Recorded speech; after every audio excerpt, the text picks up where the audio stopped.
Congratulations, Miss Bennett. Your permanent residence permit for Finland has been approved. Would you like to retain your domestic identity as well? The clerk asked politely. Faye responded without hesitation. No, please cancel it. The clerk gave a small nod, but added, Miss Bennett, I must inform you. Once the cancellation is processed, all your previous records and personal data will be permanently erased. This decision is irreversible. If you are sure, please sign here. He placed the cancellation form in front of her. Faye took the pen and signed her name with calm resolve. Afterward, she drove aimlessly through the city, letting the wheels take her wherever they wanted until dusk settled over the skyline.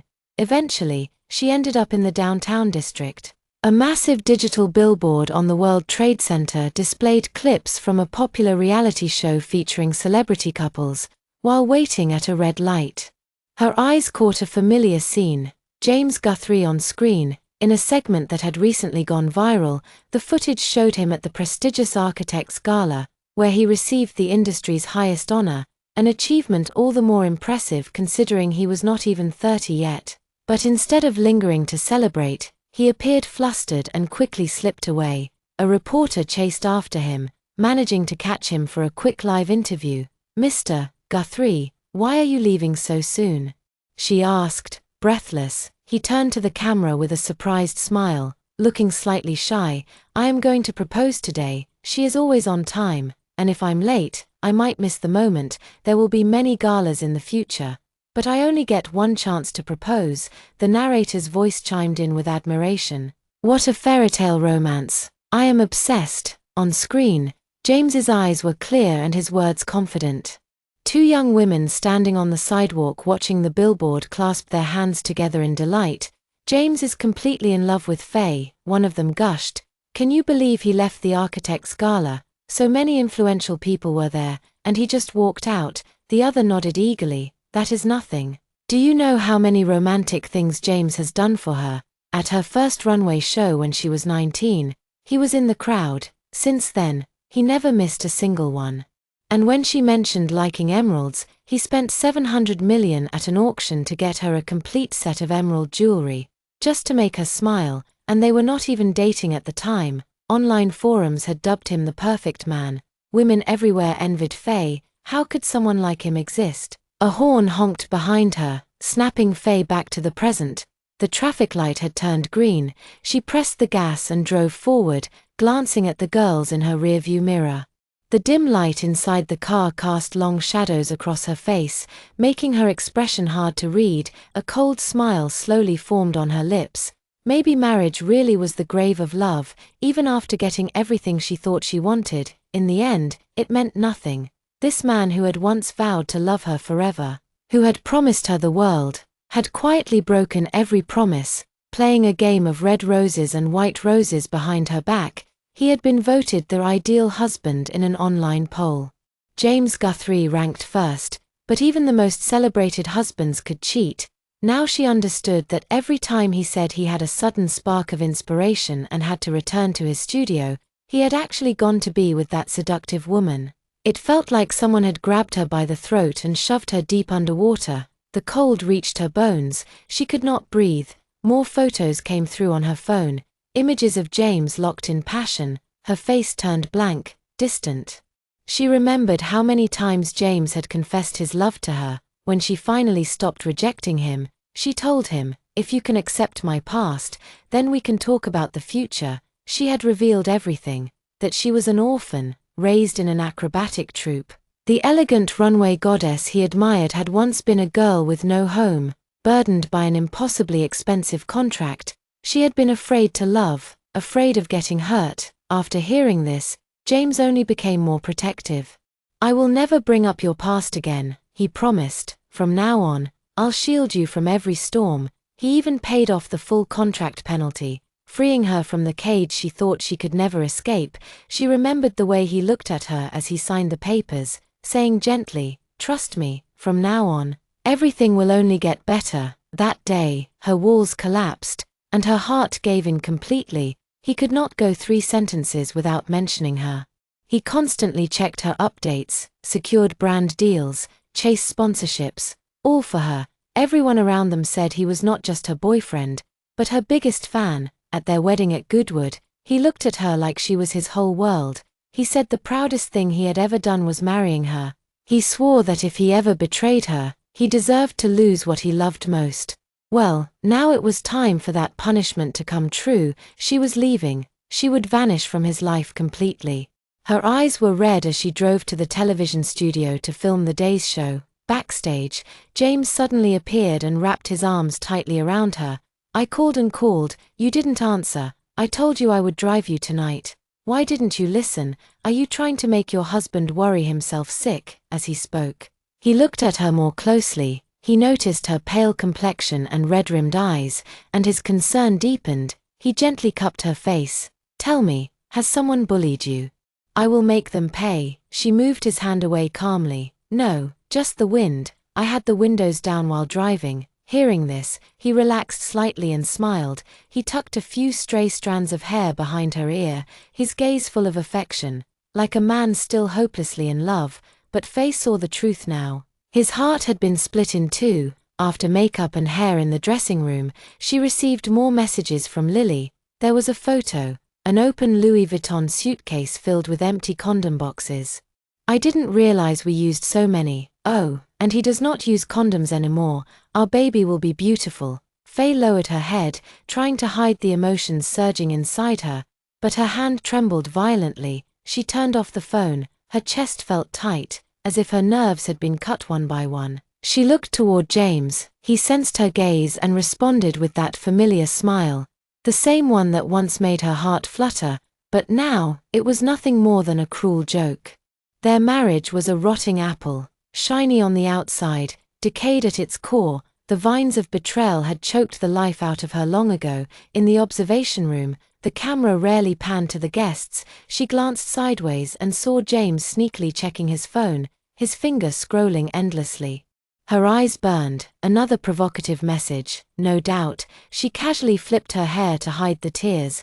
The recording wrapped up around 1:00 a.m. James rushed over, his expression tense. Honey, I just had an idea. I am inspired. I need to head back to the office. I am sorry I cannot take you home. He helped her gather her thick hair, then pulled her into his arms. I hate being apart from you. Please understand. Drive safely. All right. Faye's eyelashes fluttered. He lied so easily now. This was the same man who had once chased her through rejection after rejection. The man who had once cried and said, in this life, I only recognize you as my love. I want no one else. Now, he said he could not bear to leave her, even as he was rushing to be with someone else. Before she could reply, his phone vibrated. He pulled away, glanced at the message, and left in a hurry. She stood alone in the cold night, watching his car disappear into the distance. Only then did she whisper to herself, I will never forgive you. She would disappear from his life forever. That would be her answer. Back at home, she showered, hoping to wash away the bitterness of the day.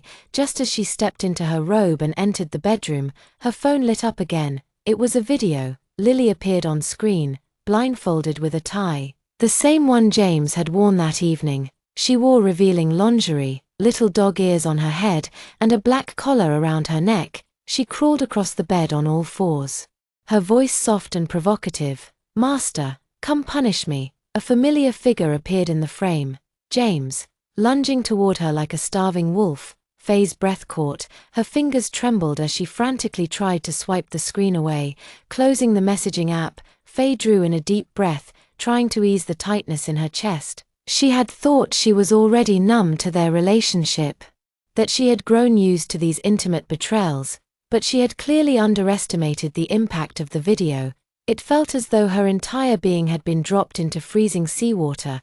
The icy sting spread quickly, chilling her to the bone. She could not sleep. Instead, she sat silently on the edge of the bed, staring into the darkness until dawn broke. Her phone buzzed again. It was another message from Lily. His stamina is unbelievable. My waist nearly broke last night.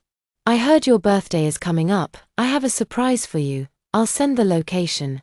Be there at 3:00 p.m. sharp. Faye's fingers tightened around the phone, as though trying to crush it. when James returned home, he found her sitting motionless by the bed, her eyes bloodshot and her phone shattered on the floor. His heart sank. He quickly dropped to his knees in front of her, his tone filled with concern. "Darling, what is wrong? Your eyes are so red, and your hands and feet are ice cold." He took her trembling hands in his and began rubbing them gently, trying to warm her. Faye blinked slowly. Coming back to herself, she forced a smile, but her lips would not cooperate. She lowered her head to avoid his gaze. Her voice was low and distant. "I watched a horror movie. I could not sleep all night." James pulled her into his arms and comforted her. "Then don't watch those anymore. You scared me half to death." Just as she was about to reply, his phone rang. "Mr. Guthrie. The venue setup you requested has been completed." Panic flashed across his face. He quickly ended the call. Seeing that her expression had not changed, he sighed in relief and pretended to be annoyed. "My phone number must have been leaked. I keep getting these weird calls." Faye stared at him, silent, but managed a faint smile. "Honey, you did not sleep well last night. Let the driver take you to a spa. You could use some rest." She said nothing more. James mistook her quiet as agreement. As she began to gather her things, he left the house in a hurry. Faye opened the tracking app on her phone and checked the car's final location. It was a luxury hotel in Hill Rest, the same place Lily had sent in her message. In that moment, everything clicked into place. Her eyes turned cold. James had lied to her again. This was originally meant to be her birthday celebration, but a few days ago, he changed his story. "Honey, a young couple wants to propose there. The guy seems truly in love. He wants to give her the perfect moment. But if you say no, I'll turn them down right away." There had never been a young couple. It was a lie. Just a scheme to give the venue to Lily. He had counted on her soft heart, believing she would never ruin someone else's love story. Faye's chest tightened with bitter disappointment. Another lie, another betrayal. At exactly 3:00 p.m., Lily sent another message.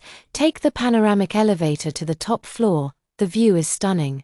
I tried it for you. It is beautiful." From the elevator, Faye saw an ocean of flowers, soft pinks, fiery reds, pure whites, elegant blues. A pathway of roses led toward the center, lined with floral walls nearly 10 feet high.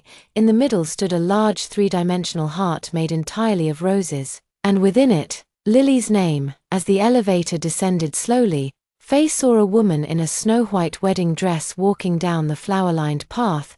That silhouette, there was no mistaking it. It was Lily.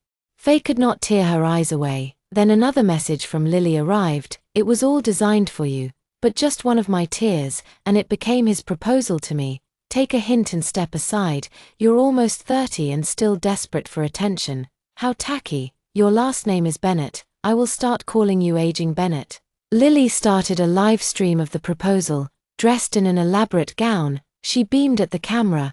"I feel like the luckiest girl alive," she said, holding her bouquet as a large hand circled her waist protectively. The man was off camera, but the scar on his thumb was unmistakable. It was James. Faye's vision blurred. That scar was from when he had once peeled fruit for her, back when he was still gentle and true. Now, it was evidence of betrayal. Her tears fell without restraint. Her husband was now proposing to another woman, in a venue he had promised to her. Where did that leave her? The comment section erupted.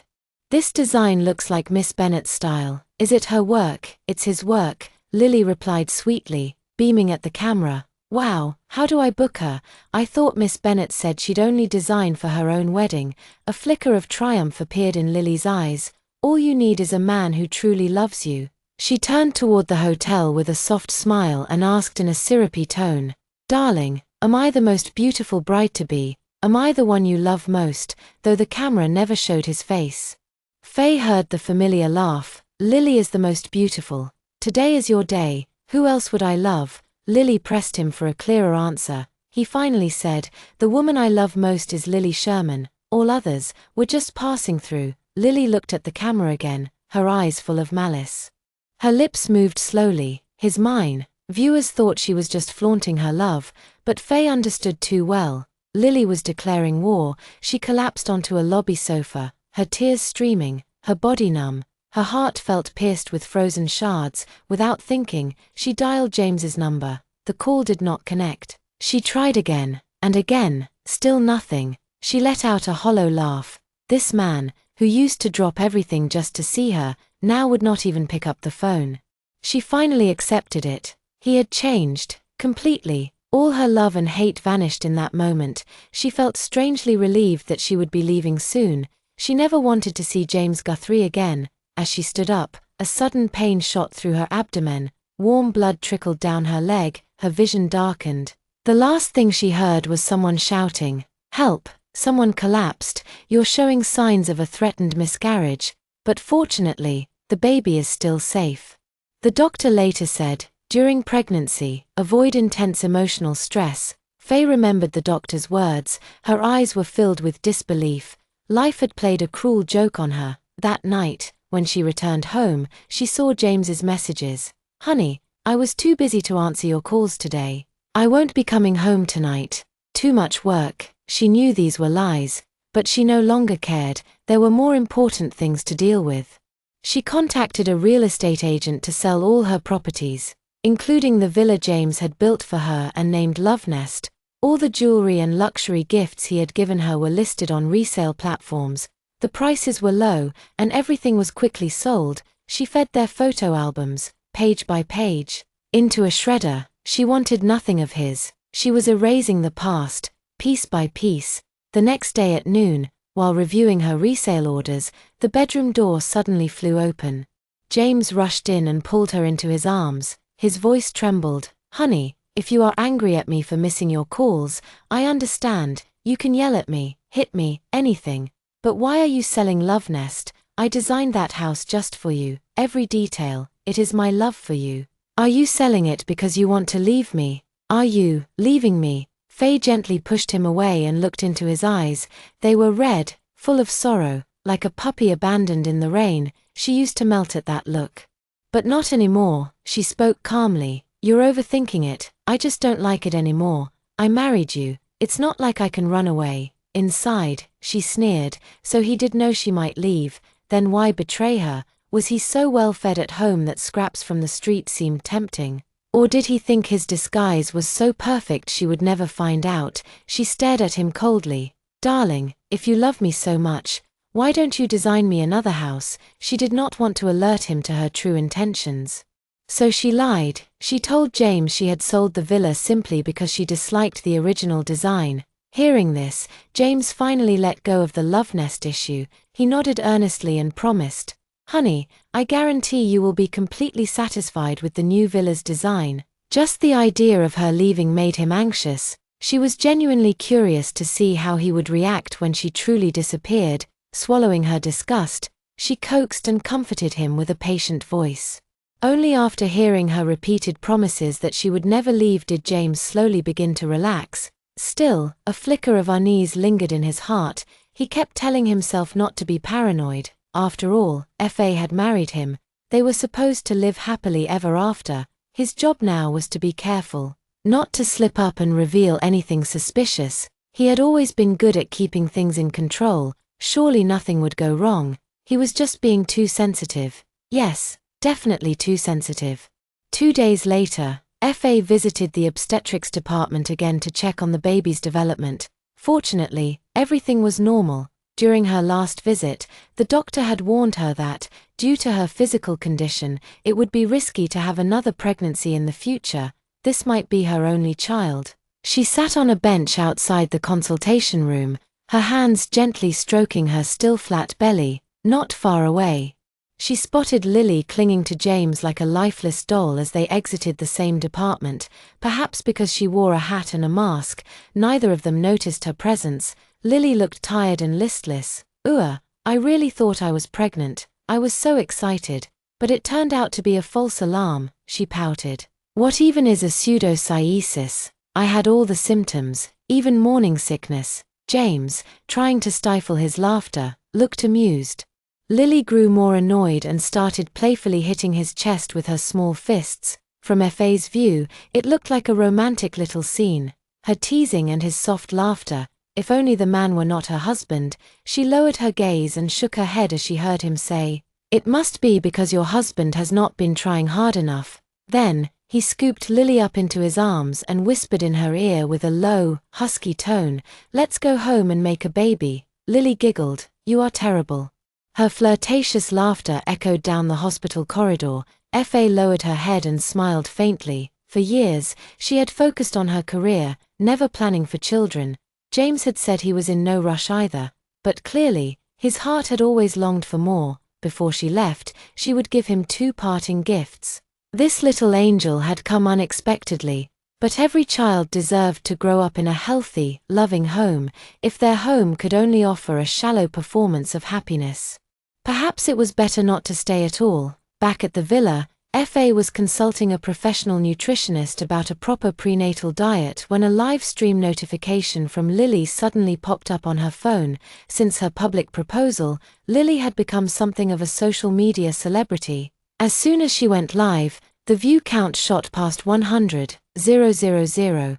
The broadcast was filmed in her home. Lily wore a revealing tube top, ripped jeans, and thigh-high boots, posing confidently in front of the camera. She opened with her signature sultry smile, swinging her hips playfully. "Babies, do you think my catwalk is just as good as a real model's?" she cooed. Comments flooded the screen. One message caught her eye.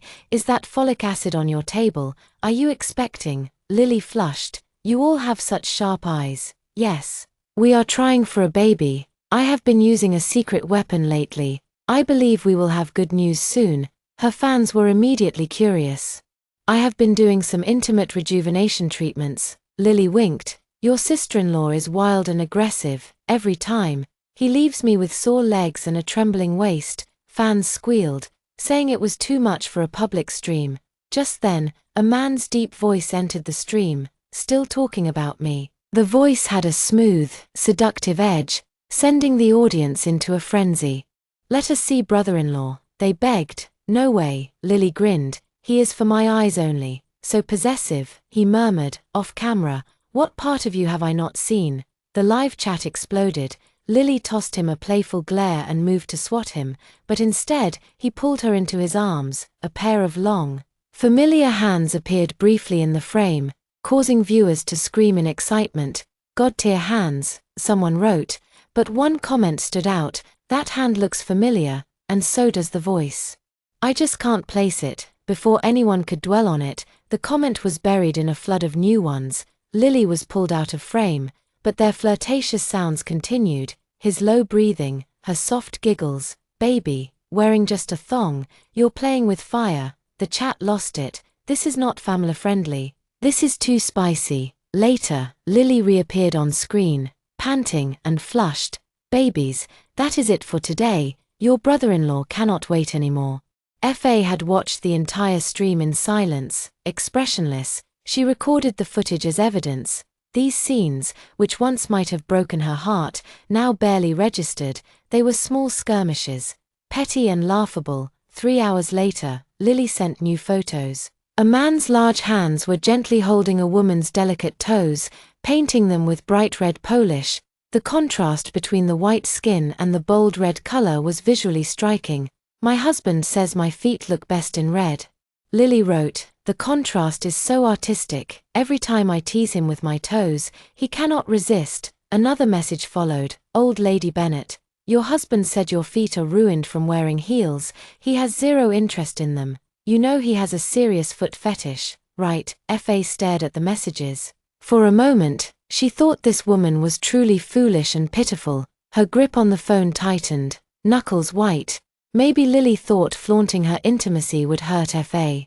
She admitted, at first, it had, but what followed the pain was clarity. Every taunt, every showy photo, peeled away another layer of illusion.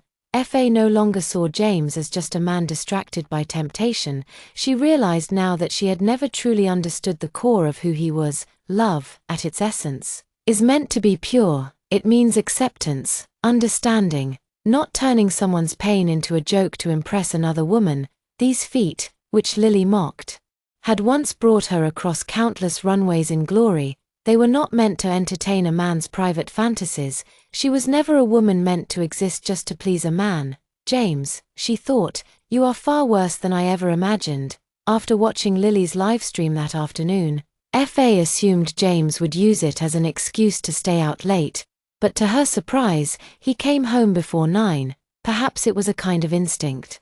Perhaps he had felt something shift and refused Lily's invitation without even knowing why. He entered the room shyly, holding a bouquet of sunflowers, her favorite. He pulled her into a hug, their eyes met, and for a fleeting second, Faye saw the boy she had fallen for, the 19-year-old who once cherished her with all his heart. Back then, she had rejected his roses more than once, but one day, he appeared with a bouquet of sunflowers. She had been stunned. She had never liked roses, finding them too ostentatious, but sunflowers, bold, alive, full of light, they had always drawn her in. I noticed, he had told her, your eyes lingered a little longer on the sunflowers backstage. When I look around, I only see you. Sunflowers mean loyalty and warmth. That is how I feel about you. It was a tiny detail, but it had touched her. She had accepted the flowers, and she still remembered the relief in his voice as he whispered, I knew you did not dislike me.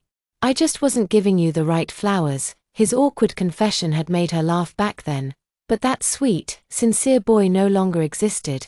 As she leaned into his chest now, she smelled something, faint and citrusy, a scent she knew well, her usual perfume. But she had not been wearing perfume during her pregnancy, so where had the scent come from? Her pupils trembled, a quiet, bitter smile curved her lips. If not for Lily, she might never have known the truth. She understood now.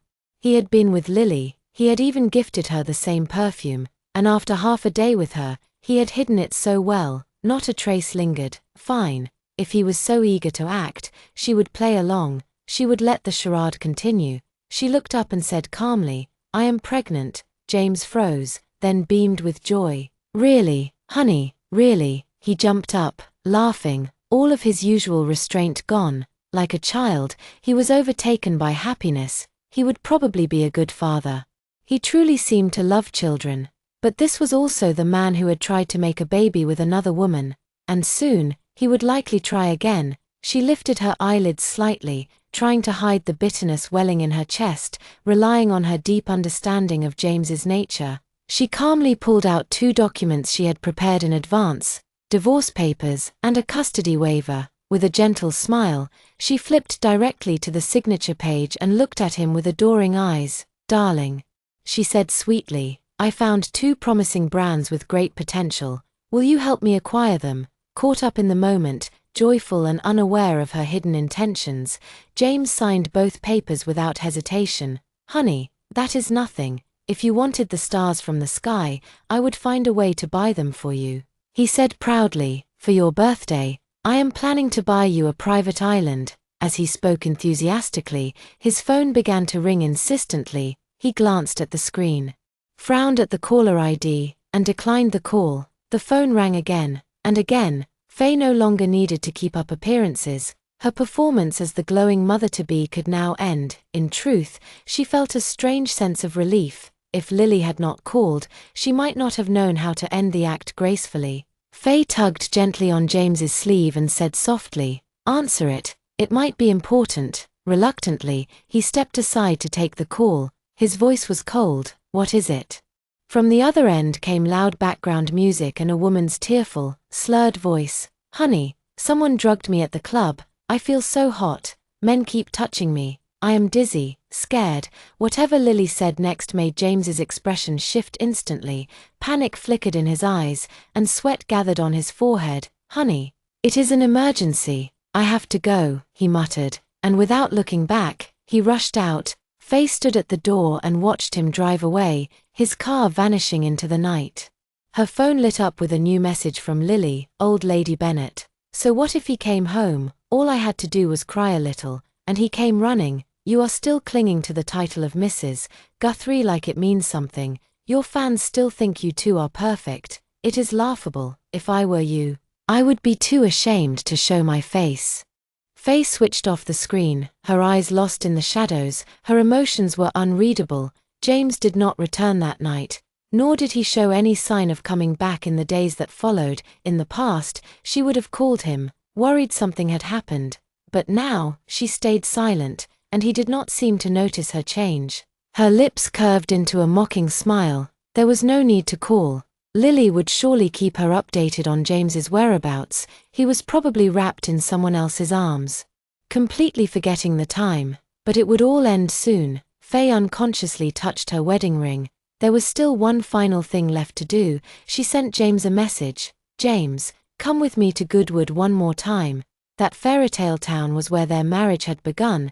It was only right that it ended there too. Inside the church, surrounded by familiar sights and memories, her eyes welled with tears. A pair of hands reached out, wiping them gently and placing a shawl around her shoulders.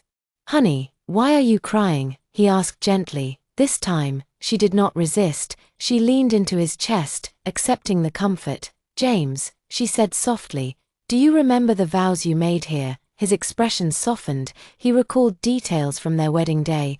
"I will never forget that day for as long as I live. I swore I would make you happy for a lifetime. You are the only one I will ever love." His sincerity made Faye lift her eyes, a sarcastic smile playing on her lips. "And what if you do not keep that promise?" After a pause, he replied in a low voice, "Then I will lose what I love most. But that day will never come. I love only you. I would never look at another woman." His words sounded absolute, like a vow carved in stone, but to her, they were meaningless. No misfortune in life had ever hurt her more than his betrayal. She remained expressionless. They walked together down a quiet country road, their fingers lightly intertwined, for a fleeting moment.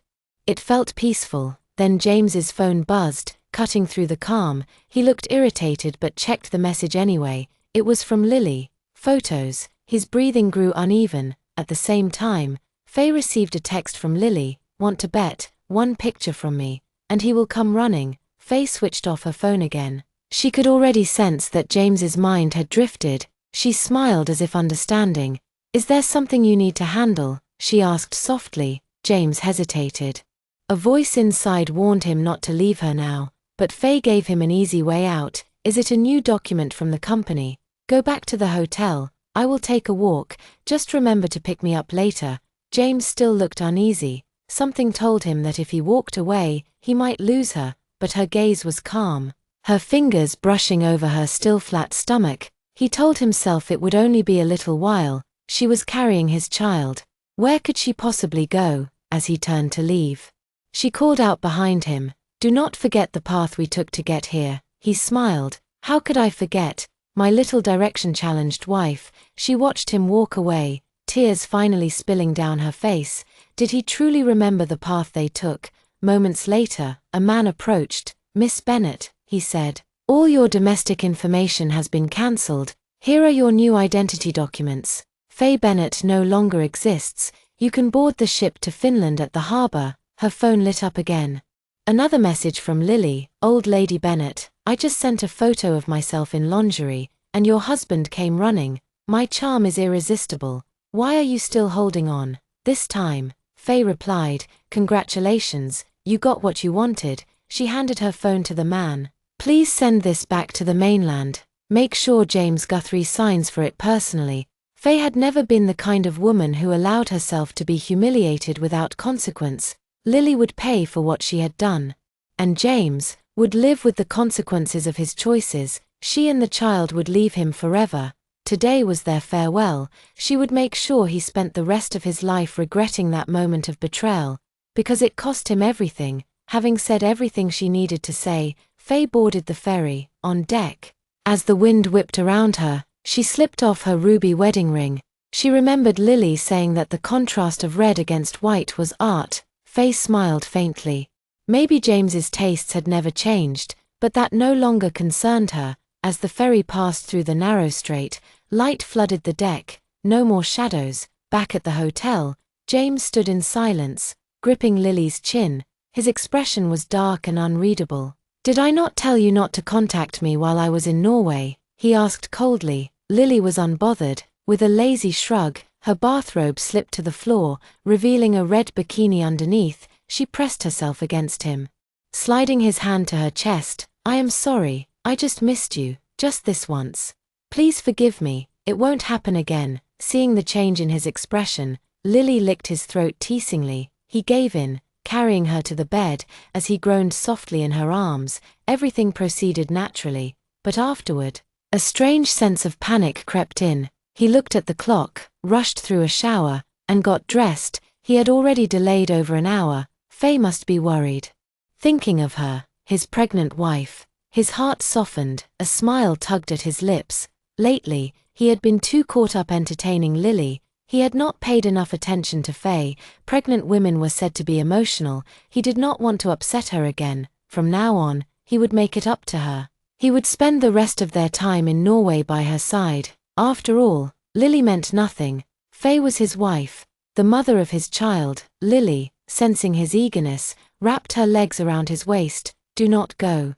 I am all alone here," she pouted. "You are all I have." But seeing the shadows deepening in James's eyes, she fell silent, kissed his cheek, and let him leave. Back at the harbor, James could not find Faye. He assumed she was angry, hiding from him to punish him for being late. Smiling, he sent her a message. "Honey, I am sorry. It is okay to be mad, but do not hide from me. Your husband is worried." No reply. He called.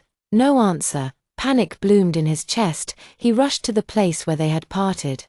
Shouting her name, only the wind replied. A chilling thought struck him. She had left. He tried to laugh it off. Impossible. She was in a foreign country, pregnant. How could she leave him?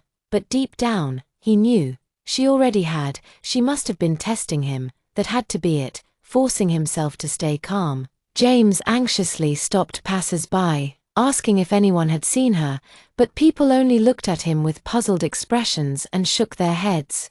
Cold sweat dripped down his back as he collapsed by the roadside, his lips twisting into a bitter smile that looked more painful than tears. "Faye, please, stop scaring me. Your husband admits he was wrong. Hit me, punish me, do anything, just don't torture me like this." Suddenly, a message from Faye lit up his phone. "I went back to the mainland first." At that moment, James finally exhaled. So she had just gone home, angry. She had not left him for good. Still, he knew he had pushed her too far this time. He had to go after her. Immediately, James caught the earliest flight back. As soon as he arrived, he rushed home, only to find the house empty. He called out to the housekeeper, "Has my wife returned?" "No, sir," she replied, slightly confused. "I thought Mrs. Guthrie was with you."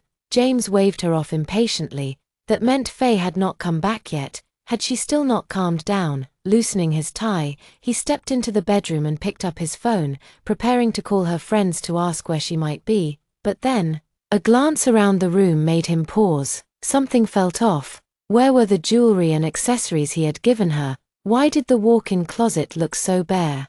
He accidentally brushed against a photo album, knocking it over. When it fell open, the pages were empty. Where had all their photos gone? A sick feeling rose in his chest. With growing unease, he called his secretary. "Within 1 hour, I want a complete report of Faye's movements over the past month. Find out where she has been and whether anything unusual happened. I want everything." After ending the call, he pinched the bridge of his nose and stared into the distance, trying to piece things together. Where had he gone wrong? He had been so careful. Could she really have found out? His fears were confirmed sooner than he expected.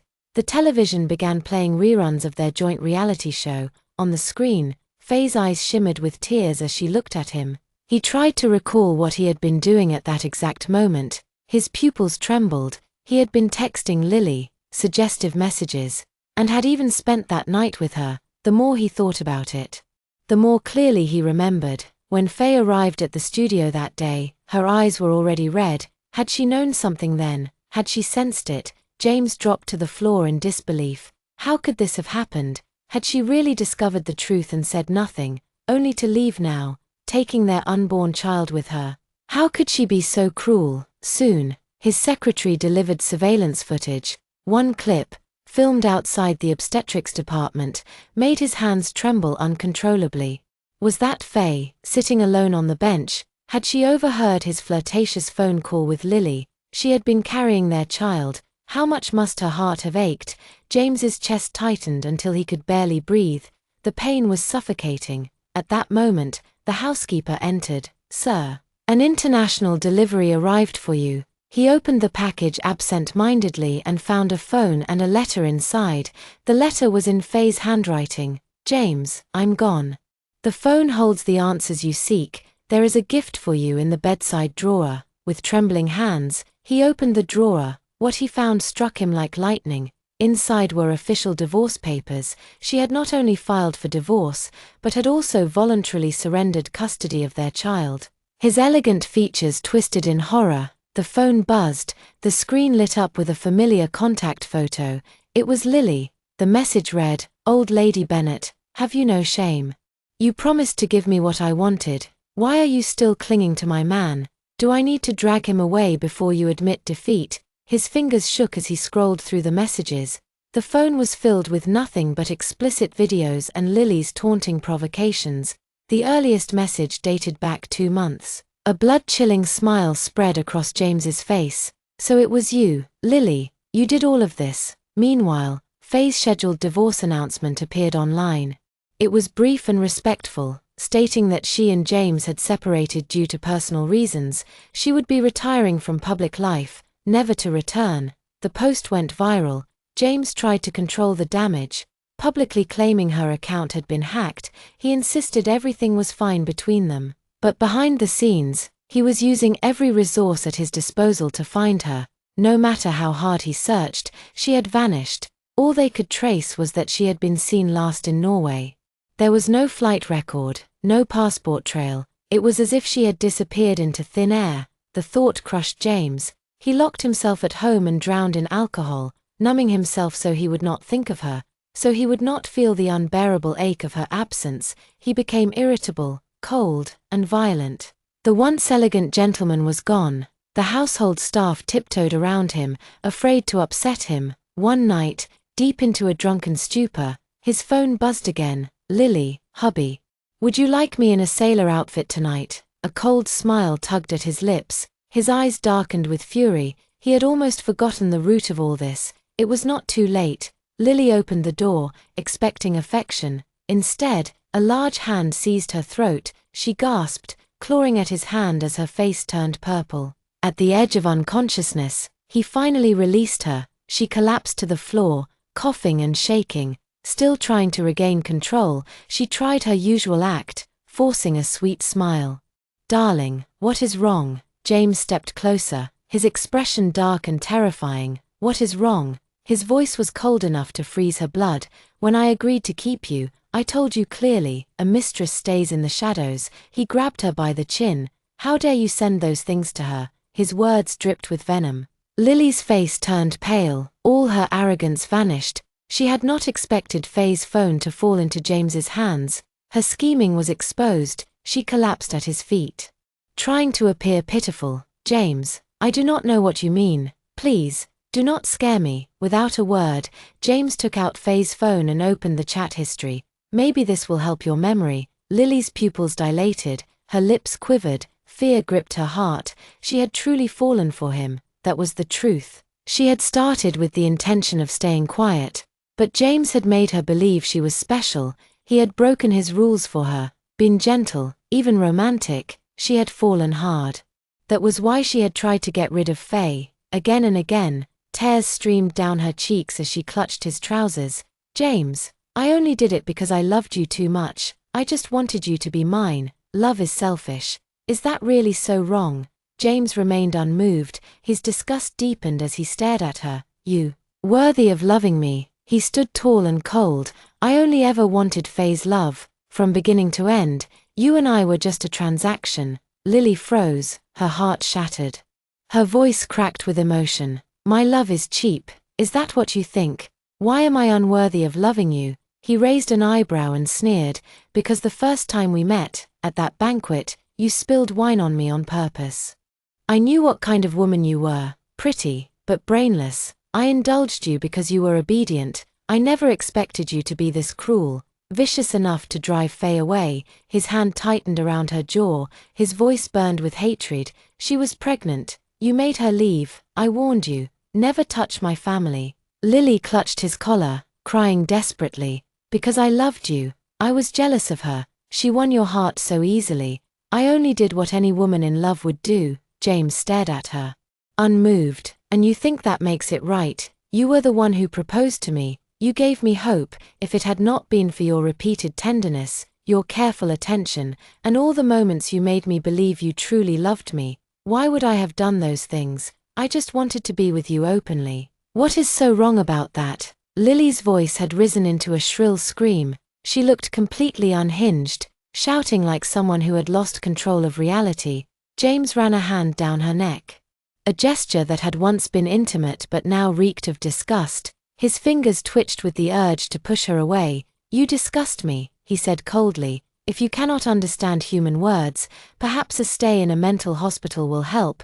Fear flickered in Lily's eyes. She shook her head desperately, tears falling freely. "No, no, you cannot do this to me. I might already be carrying your child," she cried. "After so many nights without protection, I might be pregnant." James raised an eyebrow, stood up, and let out a cold laugh. "A child? What fantasy are you living in?" His voice dripped with disdain. "While you were off getting your beauty treatments, I arranged for you to receive birth control injections.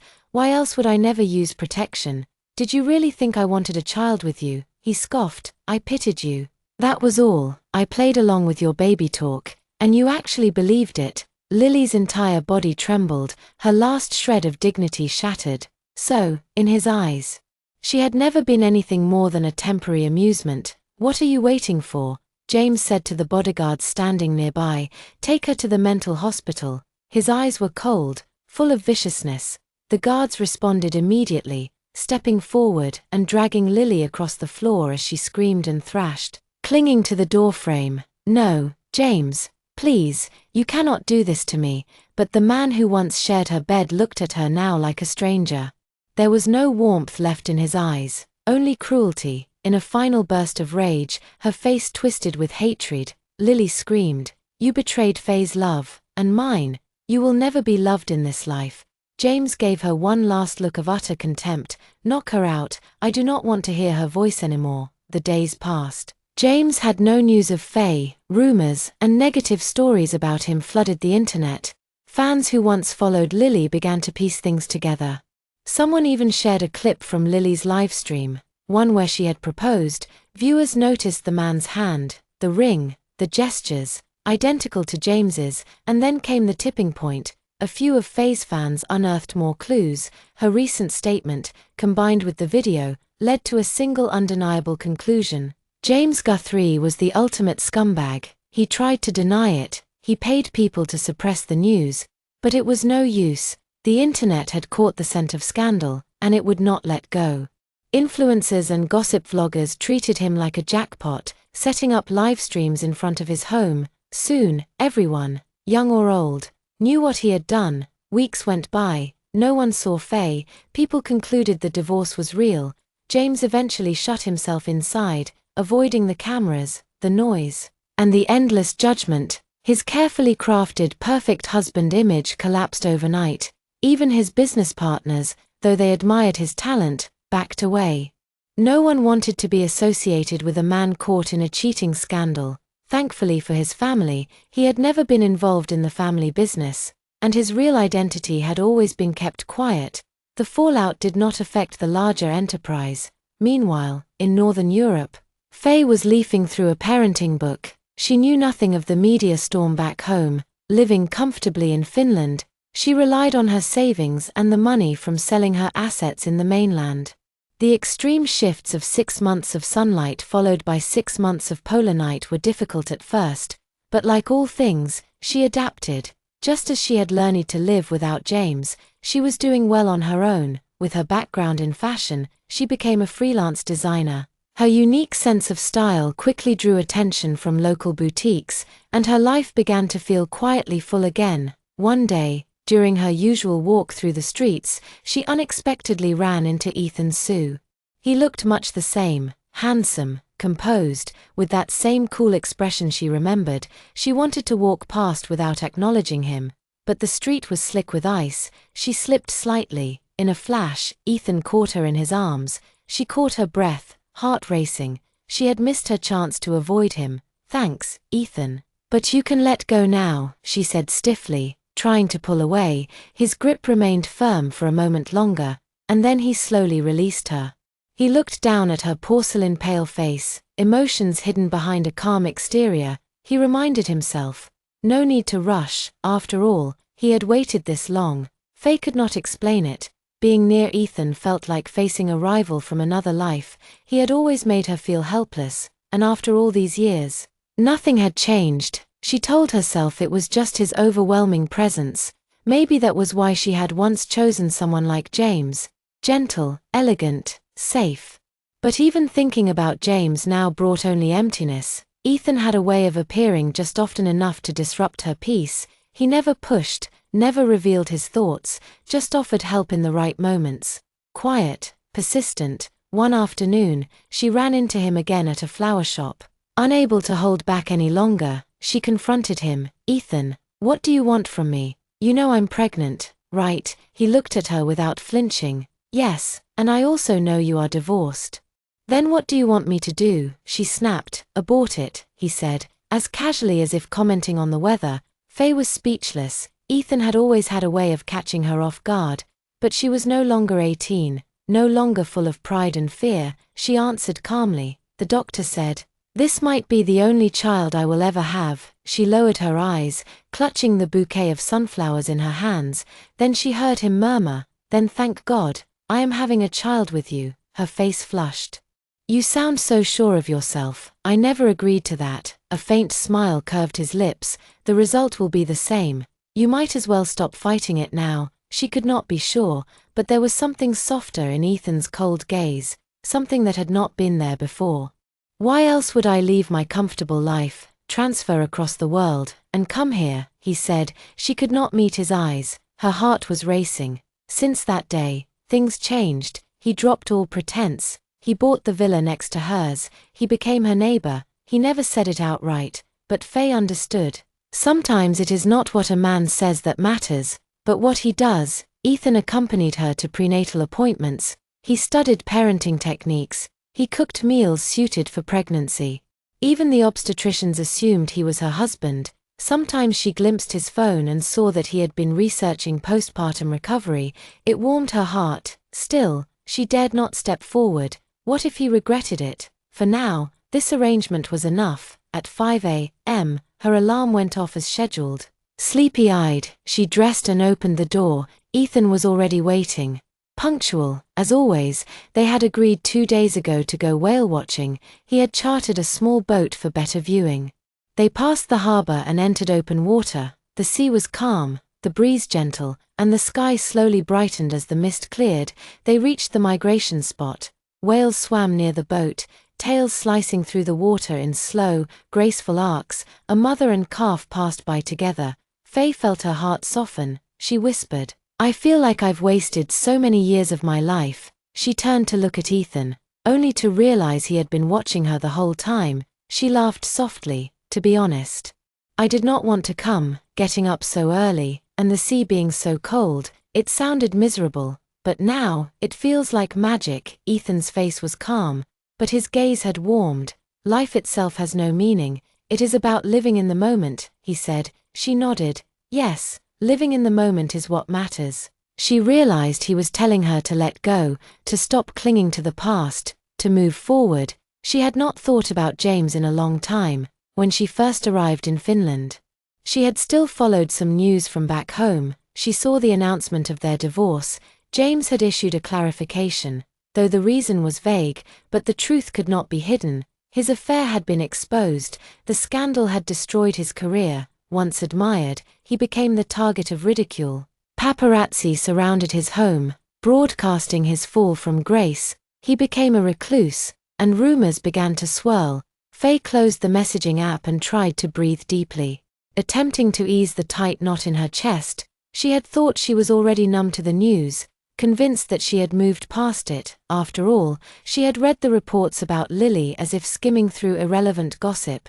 Lily visiting an obstetrics clinic, the rumors that she was carrying James's child, the scathing comments from netizens calling her a homewrecker, a disgrace. Faye had glanced at them and quickly moved on. Those names, those faces, those events, none of them seemed connected to her anymore. The pain that once felt carved into her bones had faded into a distant yesterday. She simply no longer cared. Resting her hand gently on her growing belly, she smiled. Her baby had been wonderfully cooperative throughout the pregnancy. no complications, no surprises. The man sitting nearby watched her in silence, his gaze so gentle it seemed to melt into the spring air. Time passed quickly, and another year slipped by. Faye gave birth to a beautiful baby boy. In the hospital room, Ethan stood beside her as the nurse placed the newborn in his arms. He froze, stiff as a statue. "He is really something," he muttered, wrinkled, "definitely not fully evolved. Are you sure they did not mix up the babies? He looks like a tiny monkey." That was his first reaction. Faye watched him frown and mutter complaints, yet handle the baby with a tenderness that contradicted every word he spoke. She smiled. He was still the same, contradictory and endearing, just like years ago, when he clearly liked her, yet insisted she was the one chasing him. As a new mother, her eyes sparkled with a warmth she had never known. "Bring him closer, let me see." Looking at the baby's wrinkled little face, she beamed. To her, he was perfect in every way. "Have you thought of a name?" Ethan asked softly. "Andy," she said. "Let's call him Andy." In the beginning, Faye would scroll through endless baby videos. Gradually, her feed shifted to clips of children with health problems, and worry began to set in. What if Andy had a birthmark on his face? What if he was not developing properly? What if he was not healthy? Thankfully, he was born strong and well. She had no other wishes, just that he would grow up safe and sound.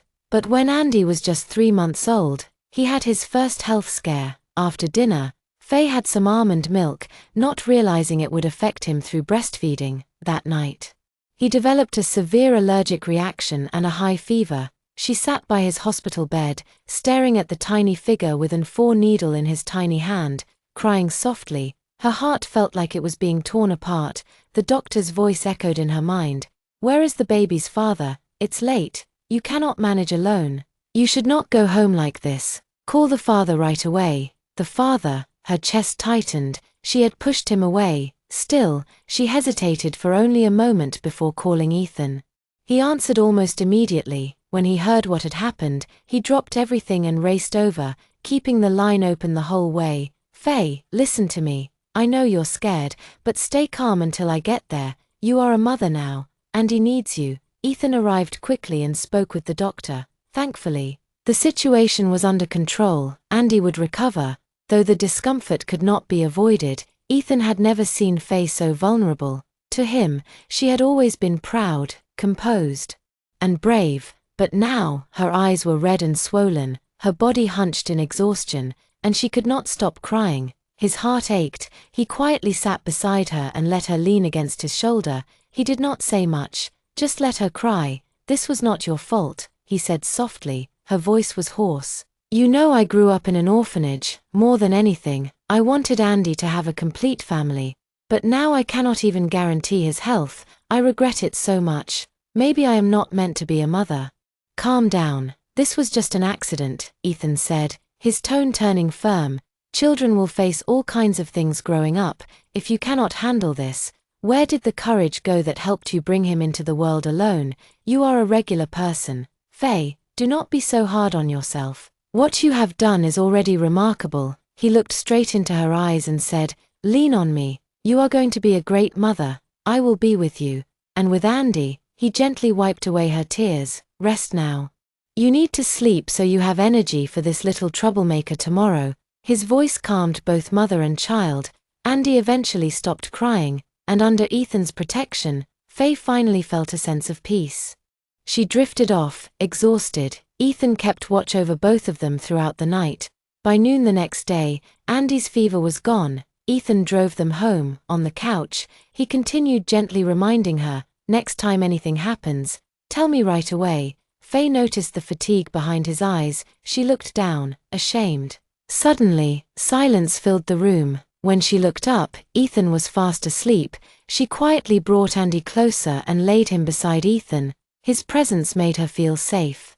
She reached out to brush a few stray strands of hair from his forehead. His face looked worn, dark circles under his eyes, a faint stubble along his jaw, and yet, in that moment, he had never seemed more handsome. After this incident, something between them changed. Faye no longer pushed him away. She began relying on him. Little by little, Ethan also began sharing more of his own life. occasionally staying longer at her place. They bickered playfully like a couple. One day, while baking bread at home, she offered Ethan the first bite. He tore off a piece, chewed once, and immediately pushed it away. "Never again," he said dramatically, before scooping up Andy and making silly faces at him. Andy watched, blinking curiously, then burst into a giggle. "I'm going back to the mainland next week," Ethan said one day. Faye's heart sank a little. Even if temporary, it meant distance. "Will you come back?" she blurted out before she could stop herself. Her voice sounded small, uncertain. She immediately regretted asking. What were they, anyway? What right did she have? Ethan's eyes sparkled with mischief. "Of course I will. My wife and child are in Finland. How could I not?" She rolled her eyes and gave him a light punch. It landed like a feather, but his heart skipped a beat. Ethan placed Andy in his crib, then gently wrapped his arms around Faye from behind. She stiffened for a moment but did not resist. She stood there, quietly accepting his embrace. "Wait for me," he whispered. "It won't take more than a week. Once the deal is done, I'll come back and be with you both." His voice turned playful. "While I'm gone, do not start thinking about other men." Who could she possibly think about? James. She had not looked up his name in so long. He was now just a stranger. Gritting her teeth, she responded, "What nonsense. Say another word and I will tear your lips off." "Oh no, here comes the supermodel turned warrior," he teased, laughing. Back in the mainland, after a day of adjusting to the time difference, Ethan resumed his busy work schedule. That day, he had a contract signing with Ruby Guthrie at Guthrie Group. He was meeting the famous CEO once again. She was sharp and focused, but distracted, clearly troubled by her brother's mess. She could not help but think James needed to be sent back and restarted from scratch. Meanwhile, in the Guthrie family villa, Lily sat trembling in James's bedroom. He had not eaten all day. Her voice trembled. "James, please eat something. You need your strength to keep working on your wood carving." But he remained silent, completely ignoring her. After her brief time in the mental institution, she thought she might never be released. To her surprise, within 2 days, she had met a woman colder than steel. James's sister, Ruby. Ruby had no interest in Lily's scandal with her brother, but she knew that if things spiraled further, it would damage the family business.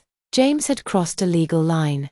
If competitors got wind of it, the Guthries could end up with a criminal on record. So Ruby had stepped in. Lily was removed from the institution. Though Ruby saved her, she made her position clear. Lily must disappear from the public eye and care for James quietly from now on. Lily dared not disobey. She had seen Ruby's power. She knew that, in Ruby's world, her schemes were nothing more than childish games. And so, she stayed, grateful to be free, fearful of losing it again. Lily understood clearly that once a woman's reputation was ruined, her life could be ruined with it. If a powerful family was still willing to stand behind her, what more could she ask for? Ruby, on the other hand, did not want to hear any more unpleasant news about James. After all, he was her younger brother. 12 years her junior. She had watched him grow up, practically raised him herself. And in her eyes, he was still just a boy, since Lily had successfully seduced James.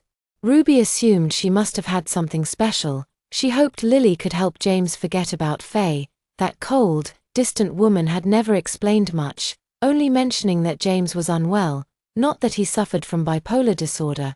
But now, his behavior was becoming more erratic, and Lily had begun to fear him. What if he attempted suicide again? And this time while she was present, no matter how well she explained things, Ruby would still blame her for not being capable enough to stop him.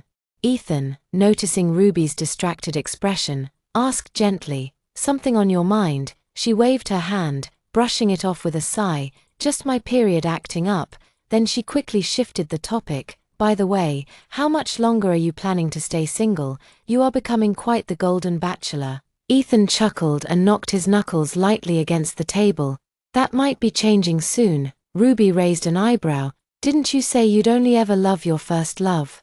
Looks like someone moved on after all." TSK. His brows twitched ever so slightly. Seeing his reaction, she narrowed her eyes and exclaimed, Don't tell me you're getting back with your first love. A male rival actually succeeded. Ethan frowned, sighing at how gossip seemed to follow women of all ages. You were really pitiful back then, Ruby continued, smiling with nostalgia. Suddenly dragged off to Africa for training by your grandfather, completely out of contact.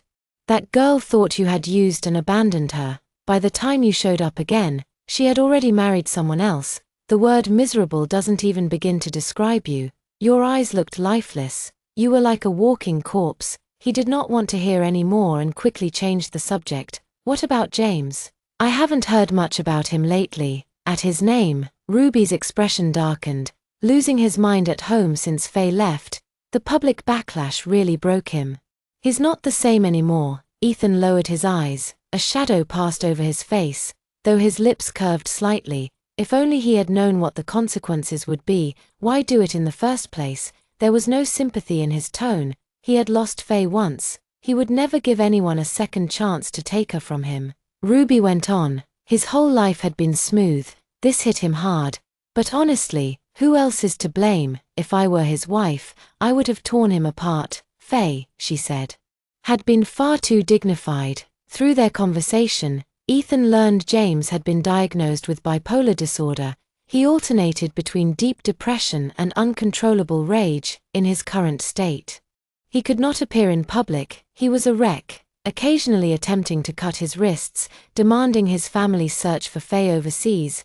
No one dared let him leave the house alone. A sudden vibration broke the conversation. Ruby picked up her phone, and her face turned pale. Gritting her teeth, she shouted into the phone, "How were you watching him? How did James manage to jump from the second floor?" Ethan's eyes darkened, though he said nothing, sipping his tea slowly.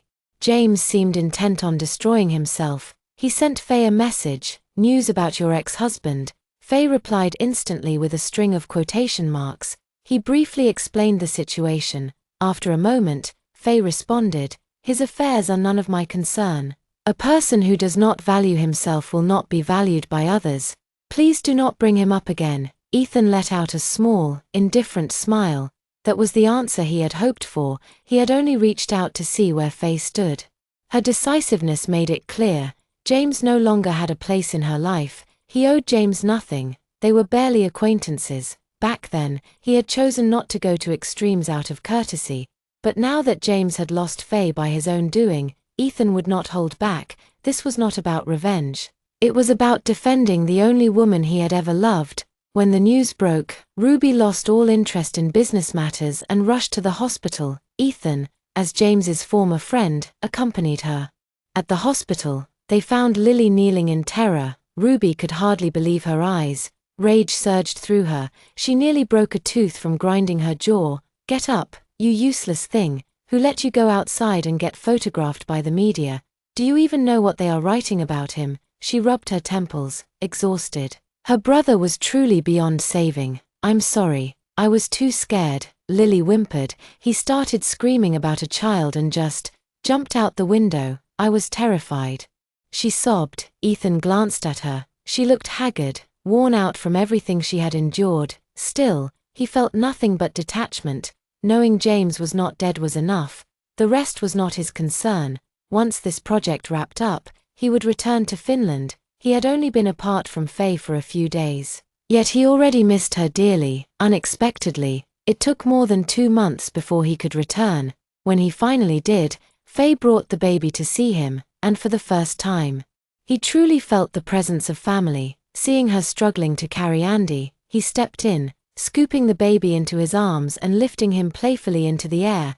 The baby laughed, his giggles echoing through the house. "Stop it," Faye said with a laugh, tapping Ethan's shoulder. "He is going to laugh himself silly." They exchanged warm smiles as they played with the baby. A passing photographer caught the moment, snapping a picture of Ethan holding Andy up, the child's face glowing with joy.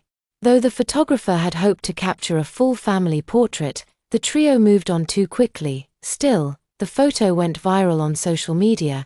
Andy's pure smile charmed countless followers. People began asking where the baby had been photographed. The photographer responded, sharing details of the location. At the Guthrie estate, the elderly Mr. Guthrie adjusted his glasses as he browsed the photo online.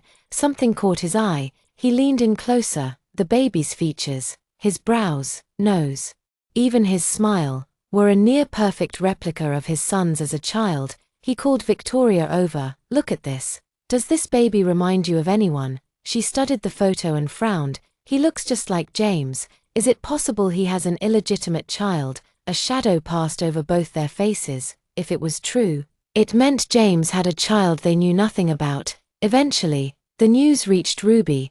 Her first thought was that the child must be her former sister-in-law's. Faye had never mentioned the pregnancy, and neither had James. She feared their parents would be furious, and that James, already too ashamed to face anyone, had kept it hidden. She thought of her brother, still lying pale and broken in the hospital bed. Her anger flared. She decided she would tell him personally. At the villa in Finland, Ethan sat on the couch watching cartoons with Andy, nearly dozing off. A phone call snapped him awake. His expression turned grave. Faye noticed and asked, "What's wrong?" He walked to her side and pulled her into his arms. "Faye, he knows about Andy. A photographer captured Andy's photo at the airport. Your location may not be secret for long." Her eyelashes fluttered. Her heart began to race. Sensing her fear, Ethan gently stroked her back. "It is all right. I am here. He is injured. He cannot even leave the hospital." In truth, James had suffered multiple fractures and a ruptured kidney. His condition was serious. Ethan had checked. Even if James wanted to come, he physically could not. Ethan was not worried about James himself. What he feared was that Faye might waver, but she did not. She had not thought of James for a long time. Her life now was peaceful. Even if they met again, there would be nothing to say. Everything that needed to be said had already been spoken the day she walked away. That night, she lay in bed, gently rocking Andy to sleep while Ethan watched from beside them, his heart full of quiet contentment. Back in the mainland, the man once collapsed in hopelessness suddenly found a light in his eyes. But in his condition, he could not leave the hospital. Ruby, however, did not care. She only wanted him to live. Since Faye had left, James had lived in torment. He constantly asked himself, "Did she not love me? How could she abandon me so completely?" They had a child. How could she leave like that? At home, surrounded by her scent, he clung to delusions, convincing himself she might still return. But the mornings brought reality, and reality broke him all over again. His mental state spiraled. Moments of euphoria followed by dark crashes. He let himself fall deeper, perhaps thinking she might feel pity if she knew, now that he knew she had given birth to his child, and that they were in Finland. His heart, long dead, sparked with life again. He had a reason to live. He would find her. He would find their child. He would bring them home and start over. Watching him, Ruby could already see it. She knew exactly what he was planning. She let out a quiet sigh. If only he had realized all this a little sooner. "James, just focus on recovering for now," Ruby said, her voice gentle but firm. "Look at yourself. You barely resemble the man you once were. Any woman would be frightened just seeing you like this." Deep down, she still hoped he would regain his strength. She could not bear to watch him waste away any further. "Do you think she will forgive me?" James asked. His voice barely above a whisper. "Do I still have a chance?" Ruby did not respond. She only nodded, though her heart knew the truth. A woman like Faye, strong and unwilling to compromise, would never come back, but she could not bring herself to say it out loud. After all, he had finally found the will to live again. As much as he had let everyone down, they were still family. If it had been any other man, she would have cursed him outright, called him a scumbag who deserved everything he got. But blood has a strange way of softening the edges of judgment. "Rest well," she said quietly. "Once your body is healed, then you can try again," with a few more words of advice. Ruby left the room. Lying alone in the hospital bed, James could no longer hold back. Tears of regret streamed down his face as he curled into a corner, pulling the blanket over himself. "Faye, I miss you so much," he sobbed, choking on his words. He had ruined everything. The woman who had once placed her whole future in his hands had now vanished from his life. She had ended her career during its golden years, just to stay by his side. She had chosen love over fame, but he had failed her. All for a brief distraction. Lily had been bold, uninhibited in bed. With her, he felt a rush he never experienced with Faye. There was no tenderness, only heat. She made him feel powerful, in control. Her body was enticing, and he had given in to temptation. He told himself it was only physical, that Lily knew he loved his wife, that nothing could come between him and Faye, but he had underestimated Lily's greed, and Faye's strength. Now, in a single day, everything had collapsed. His wife had disappeared, so had their unborn child. In a quiet Finnish town, Faye stared at the marks covering her body, sighing with a mix of shame and disbelief. She cursed the alcohol silently. Why does wine always cloud judgment? Just last night, she and Ethan had crossed a line. Her waist ached, and with a light kick, she nudged the sleeping man beside her. He was still holding her as he slept. It had started with a quiet evening, sipping wine beneath the shimmering aurora. One moment, she leaned against Ethan, and the next, his lips were brushing hers. She had been momentarily stunned, but she had not pulled away. Once the kiss began, it quickly deepened. Ethan became bolder, unstoppable. She still remembered the way he pinned her down, his sharp gaze like a hunter closing in on prey. Her cheeks burned at the thought. She tried to get out of bed without disturbing him, but his long arm curled around her waist. "Enjoy and run," he teased, his voice husky from just waking. Her heart skipped. This shameless man. She tried to push him away, only to be pulled in again. He kissed her once more, this time with hunger and need.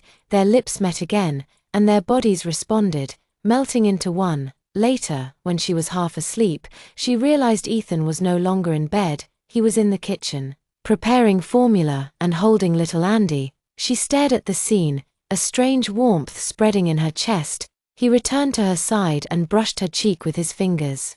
"Rest a bit more," he whispered. From that day forward, Ethan was everywhere.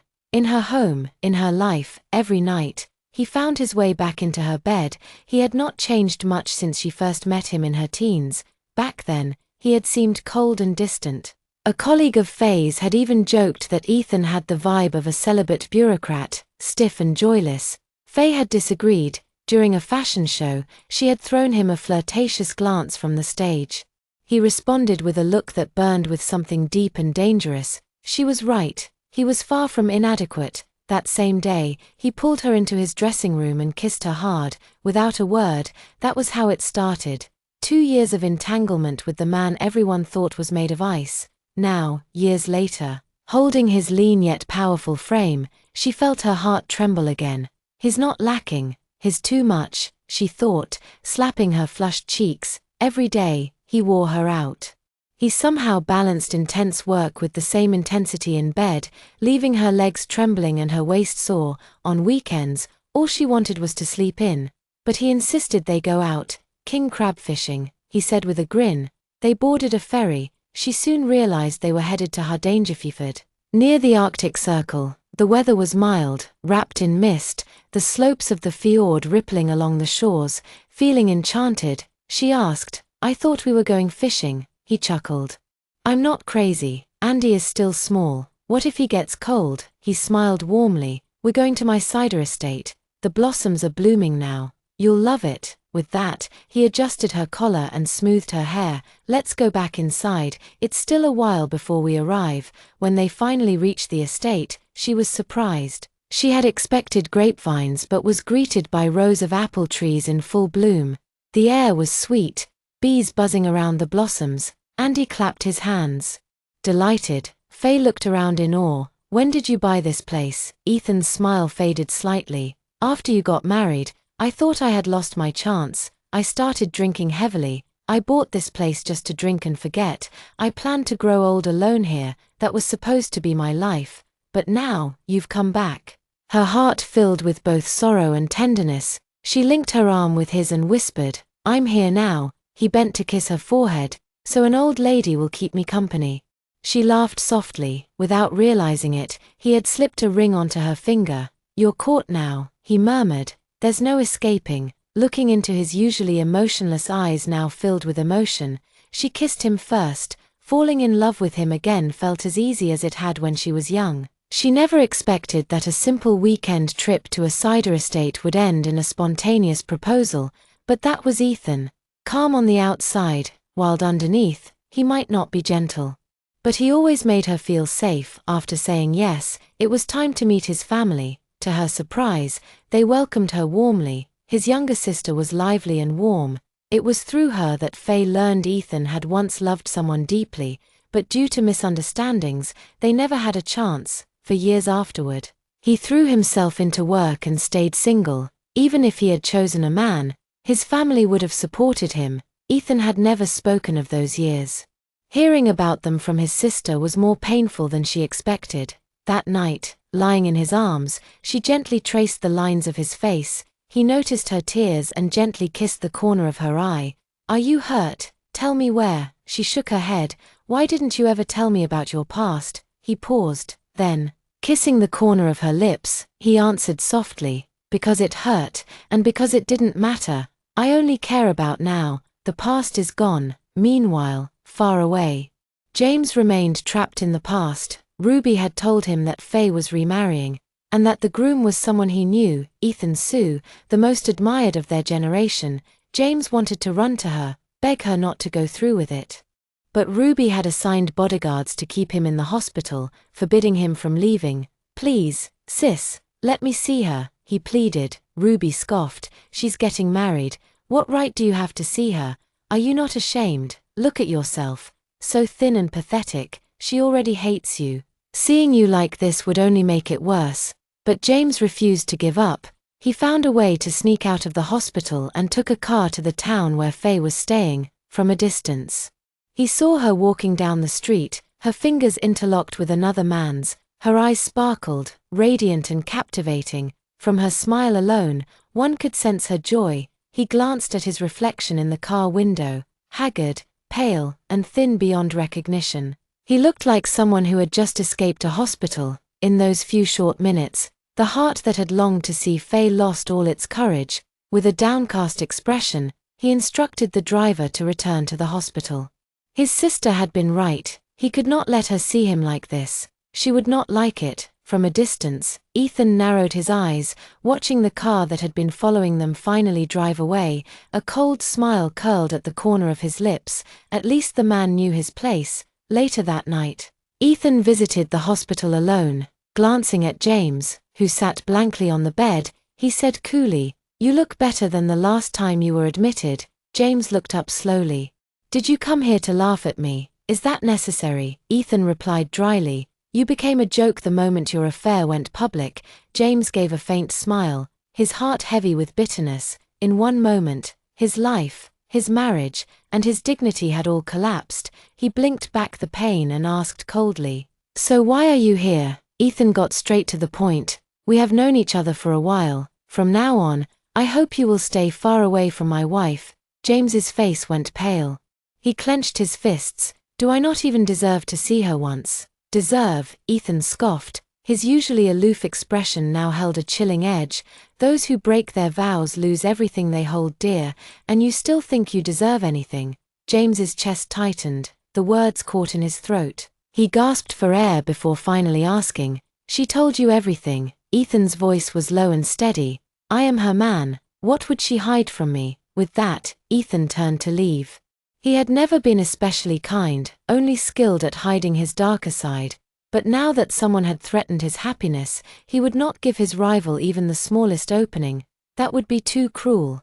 To himself, Ethan's unexpected visit shattered James's final hope. In the days that followed, he often sat in bed staring into space. Sometimes he laughed, sometimes he cried. His emotions were tangled and chaotic, and his condition worsened after being transferred to a rehabilitation center. Ruby arranged for Lily to take care of him. She now functioned more as a caretaker than anything else. Both of their lives were ruined. Lily no longer had a place in the entertainment world. Her name was met with public disdain, and she clung to James only to squeeze out whatever money she could before everything fell apart.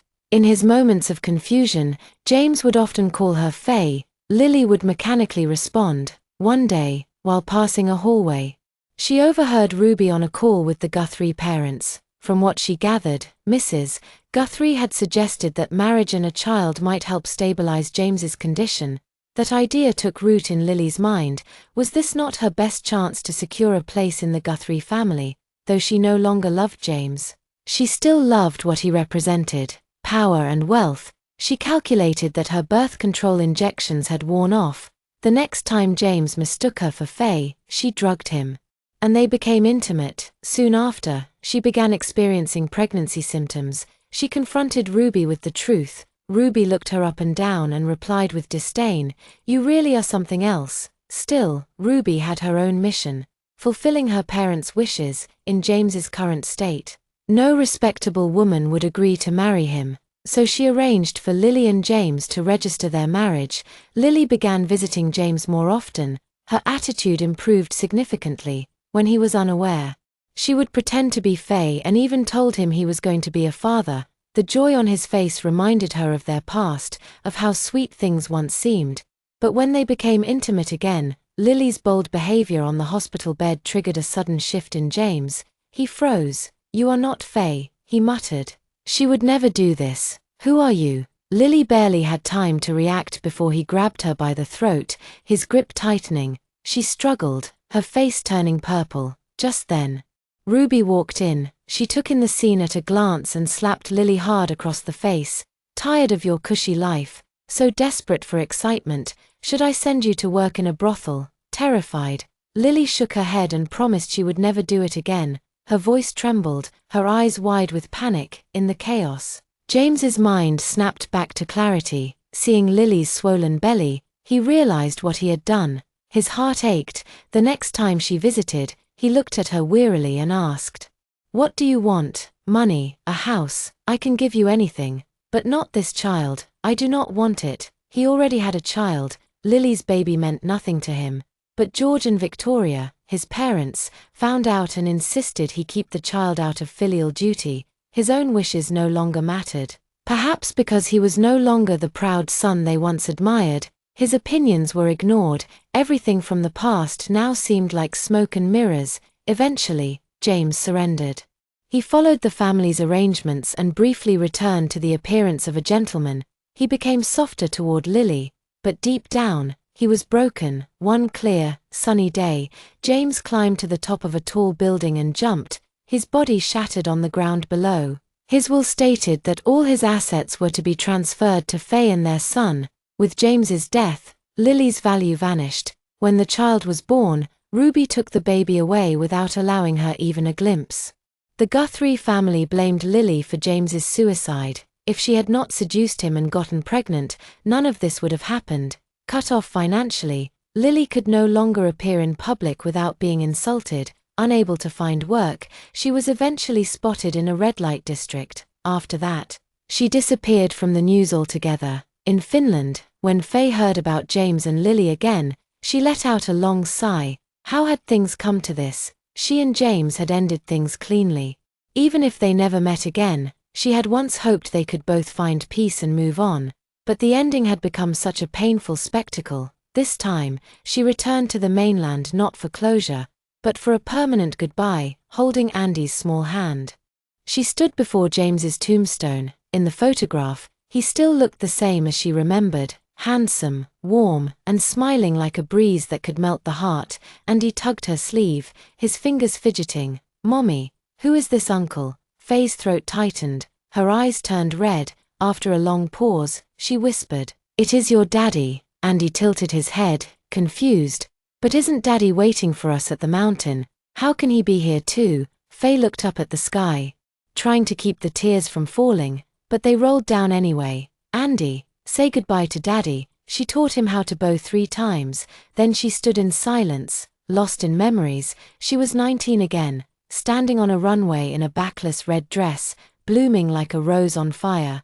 James had been invited as a guest designer. One look, and he was captivated. From that day on, he never missed a single show of hers. He sent her roses in every variety: Juliet, Louis XIV, green light, Neptune. But she had rejected them all. She remembered his frustration, his confusion, and how he eventually began to understand her preferences. She had once casually mentioned liking emeralds, hoping to discourage him, but he had gone to an auction and bought her an entire emerald jewelry set. She watched him design their love nest villa, pointing to blueprints, smiling as he said they would raise many children there. during their happiest year. He had planned a fairy-tale wedding that captured everyone's attention, but everything changed the day she received proof of his betrayal. Her trust shattered, she changed her name and left. She had believed they would grow old together, not end like this. In just a few years, love had turned to hate, sweetness to pain. Everything had come and gone. Now, it was truly goodbye. She placed a bouquet of white chrysanthemums in front of the tombstone, put on her sunglasses, and walked away. Holding Andy's hand, at the base of the mountain, Ethan sat in the car, his expression blank, but his eyes repeatedly glanced toward the path, when two figures, one tall and one small, finally came into view. His heart eased, he stepped out and walked quickly toward them. Scooping Andy up with one arm and gently taking Faye's hand with the other, her palm was cold. He said nothing, only placing Andy in the back seat and quietly rubbing her fingers. "I told you I would always be with you and Andy. Why are you still being so stubborn?" She gave no reply, only a faint sigh. Her eyes were hollow, making his heart ache. "Ethan, let us go. I do not want to stay here anymore." Her chapter with James had truly ended. 3 days later, Faye received a call from Ruby. They met at a quiet cafe. In Faye's eyes, Ruby had always been a capable and beautiful sister-in-law, but she was unsure what this meeting was for. Ruby handed her a folder. "What is this?" Faye asked. "The assets James left for you and Andy," Ruby replied directly. Faye gently pushed the folder back. "I am sorry, sister, I cannot accept this." She had sold enough when she left. Many of the pieces were worth a fortune. The items James had once given her were more than enough to ensure a secure, comfortable life for both herself and Andy. She had already sold them, with a clear conscience, back when she first left. But now, faced with this unexpected inheritance, she quietly asked, "Does he not have another child?" She lowered her eyes, fingers gently stirring her coffee, her voice calm but firm. "His money should go to that child. Andy has everything he needs. That baby was born into this world without ever knowing his parents. I cannot, and will not, accept this money." The matter of the inheritance quietly faded away. Ruby made another request. She hoped that Andy could meet his grandparents. Faye agreed. After all, Andy was a Guthrie by blood. She was not so heartless as to deny an elderly couple, who had just lost their son, the chance to know their grandson. A few days later, Faye brought Andy to the Guthrie family estate. When Victoria laid eyes on the little boy, Faye noticed the faint shimmer in her eyes. Andy, full of curiosity, sat on the sofa looking around, completely fascinated. "I like that one," he said, pointing with his chubby finger at a miniature architectural model displayed on the shelf. Ruby smiled gently. "That is your father's project. He won an award for it in the youth architectural competition." She leaned forward. "Andy, how about becoming an architect someday?" Faye's eyes trembled slightly as she reached out to stroke her son's hair. He was still far too young to understand what an architect was, so she just told him, "It is someone who builds beautiful things." Victoria, unable to contain her emotions, said softly, "Andy is just like James was as a child. They could have been made from the same mold. Grandma adores you." Andy giggled with delight. At the estate, Faye also saw James's other child, still wrapped in swaddling clothes. Her heart ached slightly. She understood what it felt like to grow up without parents. Her own grievances with James had ended with their divorce. She had no desire to redirect that pain onto an innocent baby. She only hoped that the child, though born under complicated circumstances, would be spared hardship. At the very least, he had been born into wealth, and that would likely protect him from many things. Having fulfilled her promise to Ruby, Faye agreed to bring the baby to visit his grandparents once a year. With no further ties to the mainland, she boarded her flight back to Finland. The visit had left her drained, both emotionally and physically. Ethan did not comment, but his quiet concern for her health was apparent in every small gesture. Eventually, when she truly began to feel unwell, he gently insisted she see a doctor. They sat side by side in the hospital room when the doctor delivered the news with clinical ease. She was 4.5 weeks pregnant. She needed to rest and avoid fatigue. Faye could barely hear the rest of his words. Only one thought echoed in her mind. Pregnant. She turned to Ethan, whose usually composed features seemed unchanged. But the slight twitch in his cheek betrayed the excitement beneath. On the way home, he smiled to himself and murmured, "Going to be a father again." He joked that those parenting books he had been reading had not gone to waste, so began his life again as a doting father. Faye's heart softened at the sight of him.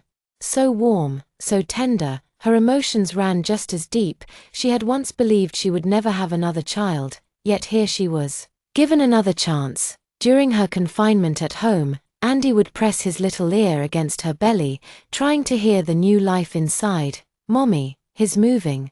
Was I like this in your tummy too?" he asked excitedly. She nodded, smiling. As the months passed, Ethan became even more involved. He took care of Faye, looked after Andy, and constantly made plans for their growing family. He seemed busier than ever, but never once did he complain. She had once felt guilty for not being able to give him a child. Fate had played a cruel joke, disappearing on her when they were young, returning only at her wedding, saying little and leaving broken pieces behind. Who would have thought that after all those years of confusion and pain, they would find their way back to each other, after 10 long months? Faye gave birth to another beautiful baby boy. Andy leaned over the crib, eyes wide in wonder as he stared at his little brother. When Faye had recovered, Ethan gently suggested a proper wedding ceremony. At first, Faye hesitated. Weddings had lost their meaning for her. She was no longer the starry-eyed girl she had once been. But Ethan took her hand. "Faye, I want the world to know you are my wife. I want to see you in a white dress. You will look breathtaking." Her heart stirred. She had overlooked Ethan's feelings. This was his first marriage. He deserved the celebration. After a quiet pause, she nodded. On a sunny morning, they held an outdoor wedding on a green lawn. Faye appeared in a flowing white gown, with Andy trailing behind as the little flower boy. Ethan's gaze never left them, filled with love so deep it brought tears to her eyes. "Mr. Ethan Sue, do you take?" "I do," Ethan interrupted before the officiant could finish. The guests froze for a heartbeat, then burst into laughter. Where was the calm and composed Ethan they all knew? Seeing the tears sparkling in his eyes, Faye could not hold back her own. Tears streamed down her face. Love comes easily. Lasting commitment does not. After all they had endured, he had stayed, he had waited. "Ethan," she said softly, thank you for never giving up on me. Thank you for giving Andy and me a home." She was not usually sentimental, but that day, the tears kept coming. Ethan shook his head gently, wiping away her tears with his thumb. "No, my love, I should be thanking you. Thank you for giving me this chance. I love you." That night, as she lay in Ethan's arms, exhausted and content, she felt his soft kisses on her cheeks. Her consciousness faded slowly. Life stretched out ahead of them, long and unknown. Together, they would watch their children grow, travel the world, and weather the changes time would bring. But one thing, she knew, would never change. Thank you for watching today's story. If you enjoyed this video, please give it a thumbs up and share it with your friends. We'd love to hear your thoughts in the comments below, so feel free to share your opinions.